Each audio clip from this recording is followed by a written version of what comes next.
เมถุนคุยเก่งก็จริงแต่ถ้าไม่จริงใจเมถุนจะทำเหมือนไม่รู้จักคุณเลย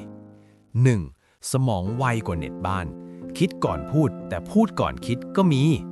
2. อารมณ์เปลี่ยนไวไม่ได้สองใจแค่หลายโหมด